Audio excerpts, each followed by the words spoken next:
রং তামাশা করে, জুলুম করে, দাম্ভিকতা দেখিয়ে মানুষের জমি জায়গা জোর করে দখল করে জান্নাত কেনার চেষ্টা করিয়েন না, ভুল হিসাব।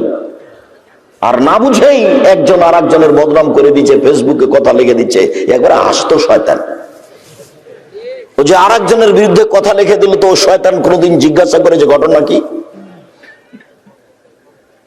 নগদ শয়তানও মানুষকে জিজ্ঞাসা করেনি, মানুষের মান সম্মান কতটুকু হিসাবই করলো না, চট করে একটা কথা নেটে দিয়ে দিল, সারা পৃথিবী দেখছে। হ্যাঁ বেটা শয়তান, তুই শয়তান, কি জানিস তুই, কি বুঝিস তুই? তুমি কলমে দুটো ওই ফেসবুক লিখতে পারলি তুমি বেটা ছেলে হয়ে গেলে? তুমি কি এমন? তুমি তো একটা পশু প্রাণী, তুমি একটা গরু ছাগল। তোমাকে তো আমি বিশেষ করে গরু ছাগলের পশু প্রাণীর চেয়ে খারাপ মনে করি। বুঝেও বুঝে না, ওরা অন্তর আছে বুঝে না, দেখেও দেখে না, ওরা চক্ষু আছে দেখে না, শুনেও শুনে না, ওরা কান আছে শুনে না। উলাইকা কালানাম, তারা পশু প্রাণীর মতো, তারা গরু ছাগলের মতো, তারা কুকুর শ্রীগালের মতো, ভালো হাজার বরং তার চেয়ে খারাপ। তুমি যে একটা মানুষের কথা লিখে দিলে, তুমি কি জানো তাকে? তুমি কি তাকে জিজ্ঞাসা করেছো? তুমি তার অবস্থা জানো?